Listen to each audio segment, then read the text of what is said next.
البطاقة الحمراء. سنتكلم ونتحدث بالطول والعرض عن ما يحدث في ملاعبنا في هذا الشهر الكريم، شهر الصيام. كنا قد حذرنا وتحدثنا وأنذرنا على ما قد يحدث للشبان، وقد تم اتخاذ القرار بتوقيف بطولة الشبان.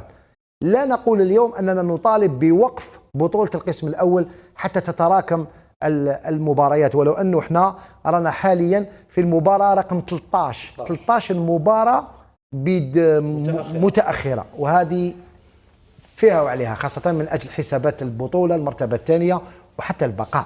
13 مباراة متأخرة شيء كتير وكتير جدا. لكن اليوم حبينا نتحدثوا على البرمجة في شهر رمضان. تكلمنا على الشبان، اليوم نروح نتكلموا على الأكابر. سعلي الأكابر يا سعلي، شوف البروغرام وشوف معايا. يوم الجمعة لا بروغراماسيون كل اللقاءات على 4:45 في درجة حرارة عالية، سواء في قسنطينة في مقرة. أنا نهضر على الفرق اللي استقبلت البيض 4:45 في البيض، في وهادو كامل كي قسنطينة كي مقرة كي البيض كي شلف، لقاء شلف مع مولودية الجزائر. كل هذه المباريات وخنشلة أمس السبت، كل هذه اللقاءات لعبت على الطارطون، على العشب الاصطناعي.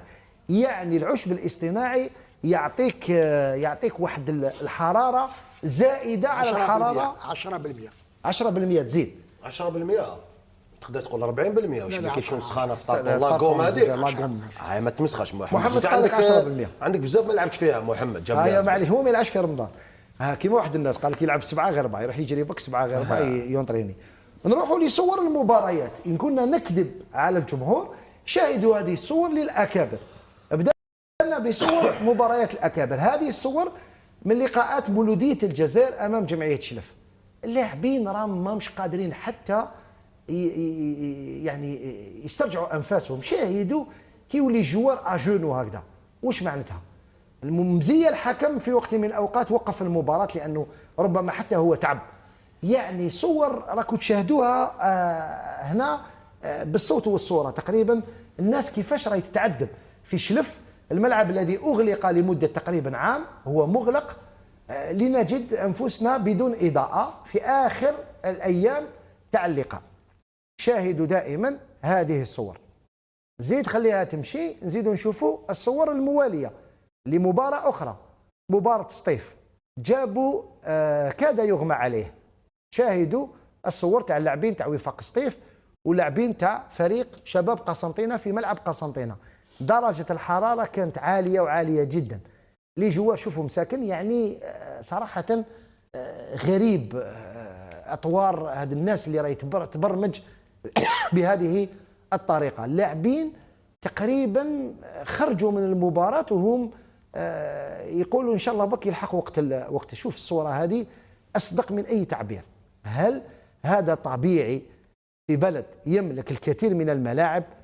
ما نقدروش نوفروا الإضاءة، يعني نصرفوا ملايير ممليرة على الملاعب، وفي الأخير السيد خرج لسانه هنا، ما قدرش مسكين. دوك نشوفوه والله ما قدر يعني يكمل المباراة في الدقائق الأخيرة. علاش؟ حرام. هل ننتظر أن تسرى؟ شوف السيد مسكين لسانه نشف خلاص، ما قدرش. زيد لنا صور أخرى. جابوا يقول لك واش مازال ندير في الملاعب بهذه الصور. صور لاعب حيتالة، هذا اللاعب لاعب البيض الذي أغمي عليه، بعد ذلك ناط فطن، أنا نشوفوه، بعدها عاود سقط ما قدرش مسكين خلاص. ومن بعد جات سيارة الإسعاف خداته مباشرة إلى المستشفى وهو مغمى عليه في ملعب البيض. لا في البيض، نهضروا على البيض. بعدها نروحوا لما حدث له في المستشفى. هذو صور تاع المستشفى، راحوا شافوه اصحابه في المستشفى وهو في حاله راكم تشاهدوها. هذه ماناش نديروا صور مفبركه ولا. هذو مباريات تاع القسم الاول. زيد اعطينا صور ملعب القبه مع سكاف. اللاعبين انا نشوفوا فيهم يعني في مباراه درجه الحراره عاليه هنا في العاصمه، والبيدون دائما حاضر بيان سور، دائما حاضر. هذا لو فام البيدون دائما حاضر البيدون. يعني والله شيء صح يضحك، ولكن في نفس الوقت شيء مؤسف. لما نشاهده في ملاعبنا القسم الاول والقسم الثاني. شاهدوا هذه الصور ايضا، الصور تاع واتسوف هذوما اللي يعني شوف لي جوار ما قدروش خلاص لعبوا على 11 هذا، لعبوها 11 لحق بهم 12. شفت ثاني فيديو تاع القبه غليزان واقيل، وهذو ليجان تاع المره اللي فاتت، هذو تاع ليجان، هذوما تاع لي كاتيجوري تاع الرديف. كاين الرديف اللي مازالهم يلعبوا لان الرديف يتبعوا السينيور. بصح كاين قال لك اللي عندهم الاضاءه يلعبوا في ما كاش اللي عنده اضاءه ما كاش حاليا. رانا نشوفوا في كل هذه الصور قبل ان نشاهد صور اخرى. تبهدايل هذوما وين رانا واصلين بهذه الطريقه؟ هل ننتظر ان يتوفى لا قدر الله يسقطوا ضحايا؟ هاو جوار مسكين نحل مايو خلاص ما قدرش، يعني لدرجه مسؤولين على البرمجه من فضلكم حرام. مازال شهر رمضان فيه تقريبا 3 أسابيع. البيدون دائما حاضر، لو فام هذا يا البيدون دائما حاضر، دائما حاضر الاخر. وانا نشوفه في الصور التي لا تريد ان تفارق شاهدوا هذا اللاعب الذي اغمي عليه ايضا على مستوى الشبان. كل هذه الصور ولا احد يتحرك. لاعب هذا احتفظ في المنزل، فقد الوعي هذا ايضا.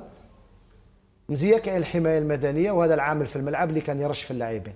وهذا قبل اسبوع حذرناهم رضوان، صح قلنا قبل اسبوع تاع رمضان حذرناهم. نعم. وقلنا ها واش راح يصرى للاعب. نعم. الطبيب هذاك اللي دار تقارير، هذاك الطبيب اللي قال ها واش يقدر يصرى للاعب لما يلعب في رمضان هو صايم. نعم. يعني اللي راه ينشفوا تلحق لاكريس كاردياك، تلحق الكوما وحتى لو ديسي. ولكن بعض المسؤولين قال لك لا حنا نديروا الرياضه في رمضان بدون اشكال. هنا كاين مشكل، انتم راكم هنا مشكل لاعبين. هذا اللاعب قريب توفى، هذا اللاعب تاع البيض قلناها. هذا اللاعب البيض في درجه حراره قاربت ال40. كيفاش انت 40 درجه حتى ولات لومبيلونس داتو المستشفى وبقى في المستشفى تحت المراقبه. اخر الاخبار تقول انه في حاله جيده الحمد لله. لاعب حيتاله، هذا اللاعب حيتاله لاعب مولوديه البيض. الحاجه اللي ما فهمتهاش انا ايضا واللي هنا حبينا نهضروا على البطاقه الحمراء، خلاص شفناهم الصور هذو ابو علام. اعطينا صور ملعب شلف الذي اغلق لمده تقريبا 8 اشهر باش يسقموه. شاهدوا صور ملعب شلف في لقاء مولوديه الجزائر.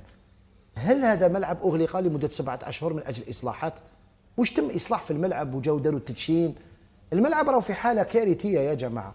شوفوا الصور واش خدموا في هذا الملعب. الاضاءه ما كانش، الكراسي مكسرين، يعني واش وعلاه غلقنا الملعب. خلينا نروحوا نسمعوا بعض التصريحات ثم نعود